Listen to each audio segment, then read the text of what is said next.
Yes. Welcome back to the channel. If you're new here, make sure you like, share, and subscribe. Let's get straight into it. So this is going to be a quick boxing news roundup, look around up everything that's been going on in the week, in the past couple of days that I didn't get a chance to touch up on. Obviously, the past few days I've been a bit busy still. I've been in the studio, had to do some content and that for upcoming song, just a little bits and bobs. So I've been a bit busy, but we're back, locked in. So I wanted to start with the fight that's going on today. We've got Nick Ball versus Brandon Figueroa. So I'm going to read out the card for you. This is in Liverpool. I think it's at the M&S Arena, I believe.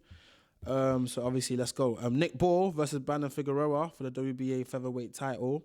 We've got Andrew Kane versus Alejandro Jai Gonzalez, WBC bantamweight final eliminator. We've got Jack Turner versus Juan Carlos Martinez Urbina. We've got Brad Strand versus Ruben Lezema Gonzalez. I think I know Brad Strand still. I think I might be aware of Brad Strand. I think he lost to Dennis McCann, I believe. I think that's where I remember his name. We've got Stephen Clark versus Lewis Howells. We've got Lucas Biswana versus Liam Macmillan. We've got Luke Turner versus Jensen Irvin. We've got William Birchall versus Kane Singh. We've got Hassan Ishak versus Leonardo Bays. Jeez, that name's wavy. Leonardo Bays. We've got Paddy Lacey versus Jack Swallow. Whoa. We've got Luke Pryor versus Ryan Frost. And we've got Sam Norris versus Jack England. Okay. A lot of them on that card I'm not really familiar with. I'm going to be honest and keep it very, very real. I believe a lot of them are from Liverpool. Obviously, this fight is in is it the M&S? Yeah, the M&S Bank Arena in Liverpool. So it's a high Merseyside occasion in it. So I think a lot of the fighters are from Liverpool, which I think is really good.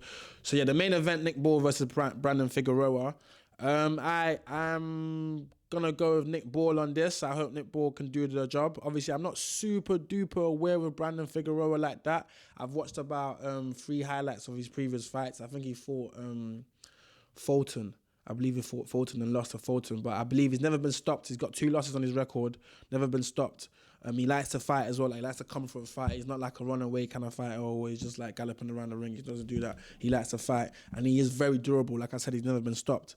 I think it's going to be a bit of an ask for Nick Ball. I don't think it's going to be a walk in the park, but I think Nick can do it. I feel like the way he fights, the relentless, never stopping kind of thing that he does, that kind of style that he has, I think it will pay very, very fruitful, be very fruitful in this fight against Brandon Figueroa, because I feel like as long as he stays in front of Figueroa and keeps on throwing, I feel like you might be able to overwhelm him, innit?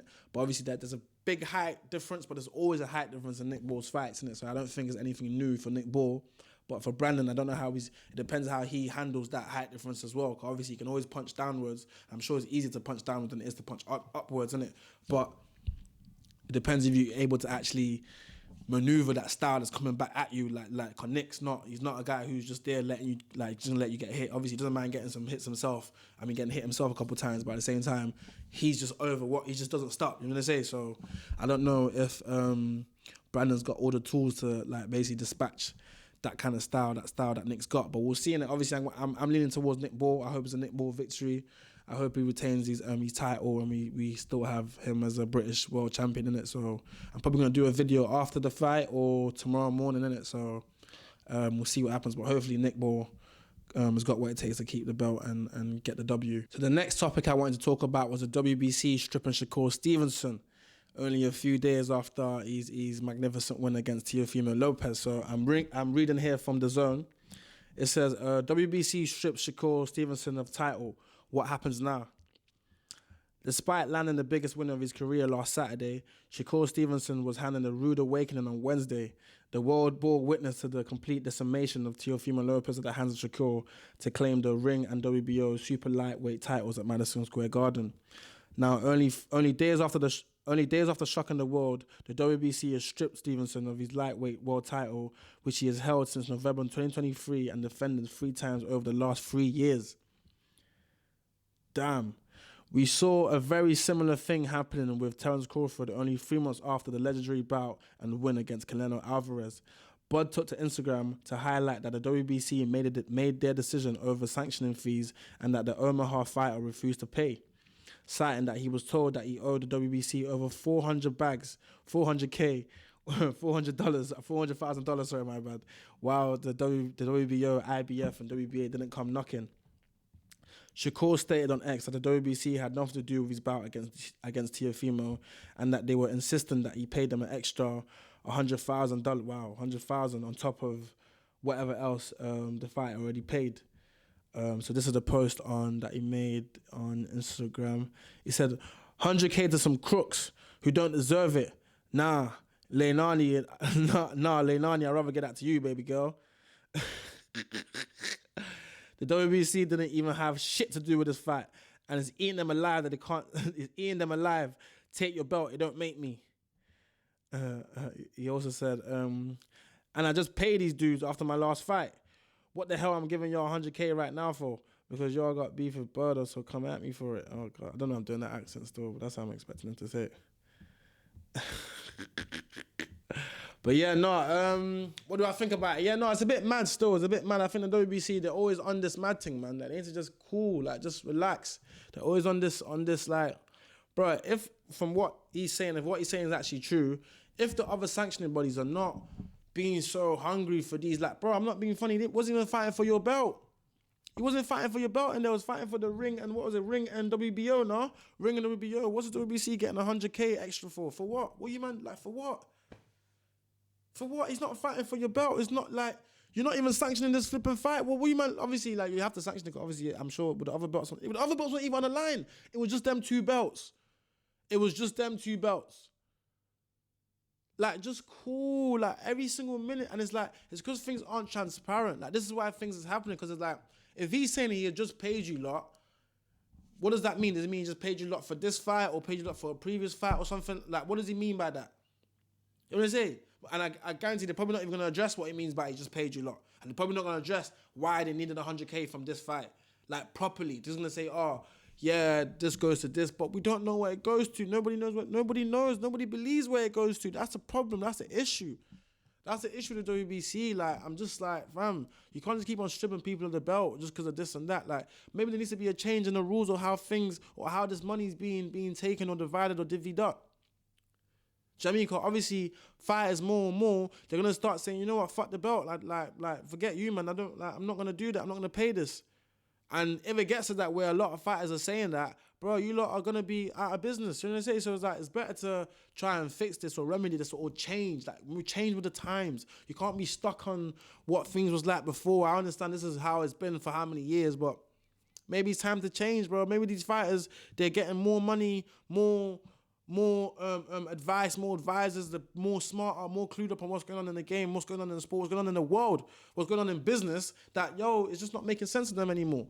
Do you know what I mean? And if these guys like Shakur and Terrence, they're the new faces and the new boxers that, like, the younger generation are looking up to, they're going to follow in their footsteps and just say, you know what, allow that belt, allow the WBC. Do you know what I mean? So at the end of the day, it's going to be more fool to you, man. It's going to be more fool to the WBC for going on like this, because you're going to make future fighters not really care, not want to even fight for the belt. And they feel like, if I fight for the WBC, I'm going to have to pay X amount of my purse that I'm not, this amount. Do you know what I mean? Like, boxers, your career is very, very short.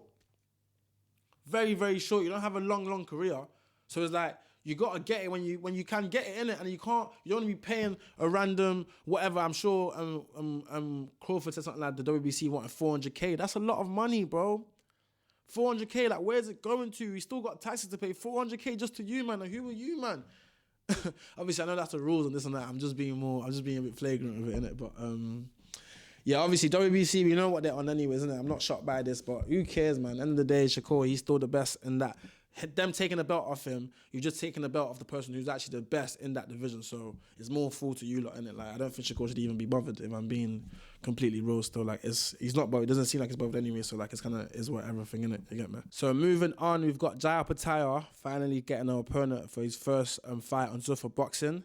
So I'm reading here. It says IBF cruiserweight champ Australian Jai Opetaia has now found an opponent for his next defense coming in March. And under the new Zuffa boxing promotion, he will fight veteran American contender Brandon Glanton. Okay. IBF cruiserweight champion, who became the first current champion and therefore the first noteworthy name to sign with upstart promotion Zuffa Boxing last month, now has an opponent for his first defense coming in March. Insider Dan Raphael reported that the hard-punching Australian Opetaia will meet American veteran Brandon Glanton on March the 8th. Oh, March the 8th, yeah. That's a day after my birthday still. I'm born March the 7th. On March the 8th to be broadcasted on Paramount from the Meta Apex in Las Vegas.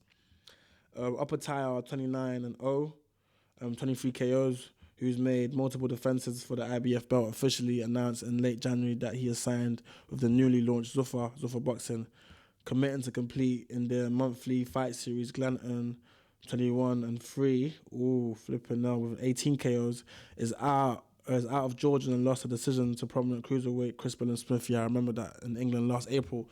Yeah, so Opetaia is fighting Brandon Glanton. I remember this guy's story. He fought last year as well. I think it was in December. Was it December or November? So like he fought late last year in Nigeria as well against, I think it's a fighter called, I believe his name is Marcus Brown. I think his Marcus Brown, and I seen the Crispin Smith fight as well, where he lost that. I think he beat Marcus Brown though. He beat Marcus Brown, but the Brandon Smith fight, he lost that still.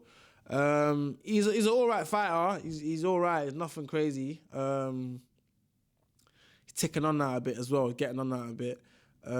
His tank starts to run out a bit towards the end, but to be fair, against Marcus Brown, he stayed in there, innit? But I think against Crispin Smith, I don't know if he was slightly injured or something, if I remember correctly.